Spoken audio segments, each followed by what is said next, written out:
Hello বন্ধুরা, তো আমাদের এই পাশে প্রচুর ঝড়, কালবৈশাখী ঝড় চলে এসেছে। আর আমরা এইদিকে আম কুড়াবার জন্য সবাই বেরিয়ে পড়েছি। পুরো ধুঙ্গ হয়ে যাচ্ছে, এত অন্ধকার টাইপের হয়ে যাচ্ছে পুরো। মানে আমাদের গ্রামের লোক সব বাড়ির মধ্যে ঢুকে গেছে। আমি শুধু একমাত্র শুধু বেরিয়েছি আম কুড়াতে। আর শুধু দেখো প্রচুর বাতাস, চোখে মুখে ধুলো ঢুকে যাচ্ছে। তোমরা কেমন আছো বলো এই ঝড়ে?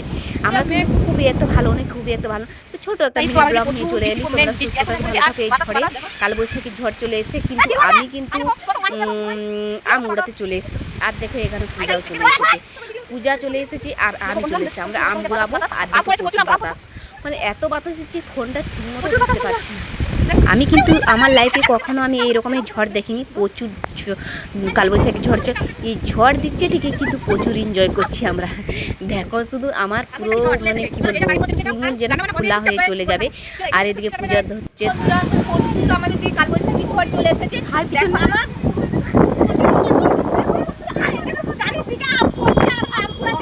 জলটা দেখো, জলটা জলটা কত সুন্দর দেখাচ্ছে। দেখো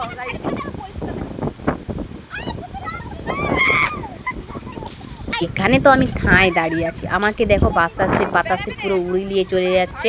তো রাখবে কি না জানি না, তো আমি বাতাসে ভয় পাই না। আমি জোর গলায় বলছি আমার খুবই ভালো লাগে বাতাস। দেখো তারপর দেখো বৃষ্টি আরম্ভ হয়ে গেছে, আমার মেয়ে সবাই দৌড়াচ্ছে। এখানে ভিডিওটা শেষ করব, বেশি বড় ভিডিও করবো না, তোমরা হয়তো দেখবে না। নেক্সট ভিডিওয় দেখা হচ্ছে। তোমরা কিন্তু সুস্থ থাকো, ভালো থেকো। আমরা কিন্তু খুবই একটা ভালো নিটা বাই।